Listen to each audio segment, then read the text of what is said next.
Hi everyone, ನಾನು ನಿಮ್ಮ ಕನ್ನಡ ಕೋರಿ ಪ್ರೇಮ. ನನ್ನ ಯೂಟ್ಯೂಬ್ ಚಾನಲ್ಗೆ ನಿಮ್ಮೆಲ್ಲರಿಗೂ ಪ್ರೀತಿಯ ಸ್ವಾಗತ. ವೀಕ್ಷಕರೇ, ನಾನಿವತ್ತು ತುಂಬ ಹೆಲ್ತಿಯಾಗಿರುವಂತಹ ಒಂದು ರೆಸಿಪಿನ ಹೇಳ್ಕೊಡ್ತಾ ಇದ್ದೀನಿ. ಅದೇನಪ್ಪ ಅಂದರೆ ಹಬೆ ವಡೆ. ಈ ಹಬೆ ವಡೆ ಆರೋಗ್ಯಕ್ಕೆ ಎಷ್ಟು ಒಳ್ಳೆಯದು ಅಂದರೆ ಇದಕ್ಕೆ ಹೆಚ್ಚಿನ ರೀತಿಯಲ್ಲಿ ಎಣ್ಣೆಯನ್ನು ಸೇರಿಸಲ್ಲ, ಯಾವುದೇ ರೀತಿ ಮಸಾಲ ಪದಾರ್ಥಗಳನ್ನು ಸೇರಿಸಲ್ಲ. ಇದು ಹಬೆನಲ್ಲಿ ಬೇಯೋದ್ರಿಂದ ಮತ್ತಷ್ಟು ಆರೋಗ್ಯಕ್ಕೆ ಒಳ್ಳೆಯದು. ಇದಕ್ಕೆ ಎಲ್ಲ ಸೊಪ್ಪುಗಳನ್ನೆಲ್ಲ ಹಾಕಿ ಮಾಡೋದ್ರಿಂದ ಇದರ ರುಚಿಯೂ ಸಹ ಅದ್ಭುತವಾಗಿರುತ್ತೆ. ಹಾಗಾಗಿ ಇಂಥ ಅದ್ಭುತವಾದ ಒಂದು ರೆಸಿಪಿಯನ್ನು ನಾನು ನಿಮ್ಗೆ ಹೇಳ್ಕೊಡ್ತೀನಿ.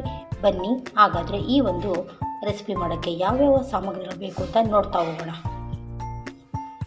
ನೋಡಿ, ನಾನಿವತ್ತು ಹಬೆ ವಡೆ ಮಾಡ್ತಾಯಿದ್ದೀನಿ. ಈ ಹಬೆ ವಡೆ ಮಾಡೋದಕ್ಕೆ ಯಾವ ಪದಾರ್ಥಗಳು ಬೇಕು ಅಂತ ನೋಡ್ತಾ ಹೋಗೋಣ. ಮೊದಲಿಗೆ ನಾನು 2 ಗ್ಲಾಸಷ್ಟು ಕಡಲೆಬೇಳೆಯನ್ನು ನೆನೆಸಿಟ್ಟಿದ್ದೀನಿ. ಅದನ್ನು ಮಿನಿಮಮ್ ಅಂದರೆ 2-3 ಅವರ್ಸ್ ಆದರೂ ನೆನೆಸಬೇಕು, ಚೆನ್ನಾಗಿ ನೆನೆಯಬೇಕು. ನೆನೆಯೋದಕ್ಕಿಟ್ಟಿದ್ದೀನಿ. ಜೊತೆಗೆ ಒಂದು ಅರ್ಧ ಕಟ್ಟಿನಷ್ಟು ಸಬ್ಬಾಕ್ಸಿ ಸೊಪ್ಪು, ಒಂದು ಮೀಡಿಯಮ್ ಸೈಜ್ದು 4 ಈರುಳ್ಳಿ, ಜೊತೆಗೆ 1 ಕಪ್ಪಷ್ಟು ಹಸಿ ತೆಂಗಿನ ತುರಿ, ಪುದೀನ, 1 ಇಂಚಿನಷ್ಟು ಶುಂಠಿ, ನಮ್ಮ ಖಾರಕ್ಕೆ ಅನುಗುಣವಾಗಿ 7-8 ಮೆಣಸಿನ್ಕಾಯಿಗಳನ್ನ ತೊಗೊಂಡಿದ್ದೀನಿ. ಜೊತೆಗೆ ರುಚಿಗೆ ತಕ್ಕಷ್ಟು ಉಪ್ಪು, ಅರ್ಧ ಸ್ಪೂನ್ಗಿಂತ ಕಡಿಮೆ 2 ಚಿಟಿಕೆಯಷ್ಟು ಸೋಡಾ, ಇಷ್ಟವನ್ನು ಸೇರಿಸಿ ಯಾವ ರೀತಿಯಾಗಿ ಹಬೆ ವಡೆ ಮಾಡೋದು ಅಂತ ನೋಡೋಣ. ಮೊದಲಿಗೆ ಏನು ಮಾಡ್ತೀನಪ್ಪ ಅಂದರೆ ಈ ನೀರನ್ನ ನಾನು ತಕ್ಕೊಂಡ್ಬಿಟ್ಟು ಕಡಲೆಬೇಳೆ ಜೊತೆಲೆ ಇದನ್ನೆಲ್ಲ ಹಾಕ್ಕೊಂಡು ನೀಟಾಗಿ ರುಬ್ಕೊಂಡು ಬರ್ತೀನಿ. ಆಮೇಲೆ ಹಿಟ್ಟನ್ನು ಯಾವ ರೀತಿ ಕಲಸೋದು ಅಂತ ಹೇಳ್ಕೊಡ್ತೀನಿ. ಬನ್ನಿ, ಮೊದಲು ಕಡಲೆಬೇಳೆ ರುಬ್ಕೊಂಡು ಬರ್ತೀನಿ. ನೋಡ್ತಾ ಇದ್ದೀರಲ್ಲ, ಈಗ ಈ ಕಡಲೆಬೇಳೆನ ನೀಟಾಗಿ ಹಸಿ ಮೆಣಸಿನ್ಕಾಯಿ ಮತ್ತು ಪುದೀನ ಜೊತೆ ನೀಟಾಗಿ ರುಬ್ಕೊಂಡು ಬಂದಿದ್ದೀನಿ. ಶುಂಠಿ ಎಲ್ಲ ಇದರಲ್ಲೇ ಮಿಕ್ಸ್ ಮಾಡಿದ್ದೀನಿ. ಈಗ ಉಳಿದಿರೋ ಸಾಮಗ್ರಿಗಳನ್ನ ಇದಕ್ಕೆ ಹಾಕ್ಕೊಂಡು ಹಿಟ್ಟನ್ನು ಕಲಿಸ್ಕೊಳ್ಳೋಣ. ನೋಡಿ, ಪ್ರತಿಯೊಂದನ್ನು ಇದಕ್ಕೆ ಸೇರಿಸ್ತಾ ಇದ್ದೀನಿ.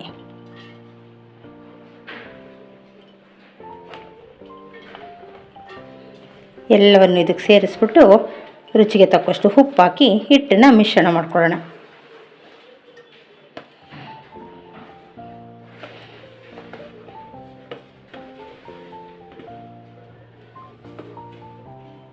ನೋಡಿ, ನಾವು ಕಟ್ ಮಾಡಿಟ್ಕೊಂಡಿರೋಂತಹ ಎಲ್ಲ ತರಕಾರಿನೂ ಸೇರಿಸಿದ್ದೀನಿ. ಈಗ ಇದಕ್ಕೆ ರುಚಿಗೆ ತಕ್ಕಷ್ಟು ಉಪ್ಪನ್ನು ಸಹ ಈ ಟೈಮಲ್ಲಿ ಸೇರಿಸ್ಕೊಳ್ಳೋಣ. ಉಪ್ಪು ನೋಡಿ ಹಾಕ್ಕೊಳ್ಳಿ, ನಿಮ್ಗೆ ಎಷ್ಟು ಬೇಕೋ ಅಷ್ಟು. ಜೊತೆಗೆ 2 ಚಿಟಿಕೆಯಷ್ಟು ಸೋಡವನ್ನು ಸಹ ಸೇರಿಸ್ತೀನಿ. ಇಷ್ಟು ಸೇರಿಸಿದಾದ್ಮೇಲೆ ಇದಕ್ಕೆ ಚೆನ್ನಾಗಿ ಒಂದು ಮಿಕ್ಸ್ ಕೊಟ್ಟು ನೀಟಾಗಿ ಕಲಿಸ್ಕೊಳ್ಳೋಣ.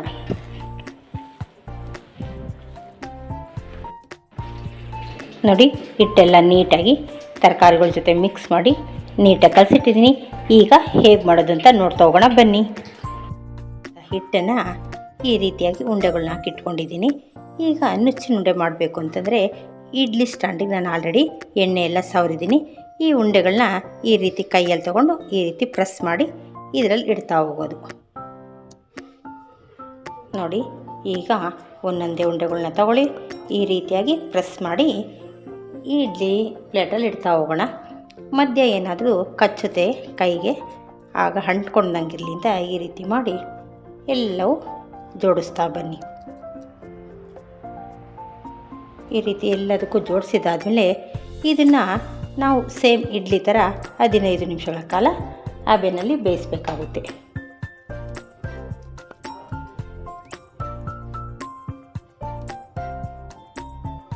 ನೋಡಿ, ಈಗ ಎಲ್ಲವನ್ನು ಈ ರೀತಿಯಾಗಿ ಇಡ್ಲಿ ಸ್ಟ್ಯಾಂಡಲ್ಲಿ ಜೋಡಿಸಿದ್ದೀನಿ. ಇದನ್ನು ಕುಕ್ಕರಲ್ಲಿ 15 ನಿಮಿಷಗಳ ಕಾಲ ಬೇಯೋದಕ್ಕೆ ಇಡ್ತೀನಿ. ಆಮೇಲೆ ಯಾವ ಬಂದಿದೆ ಅಂತ ನೋಡೋಣ. 15 ನಿಮಿಷ ಆಗಿದೆ.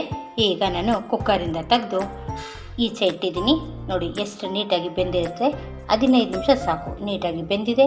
ಈಗ ರುಚಿಕರವಾದ ಹಬೆ ವಡೆ ಸವಿಯಲು ಸಿದ್ಧವಾಗಿದೆ.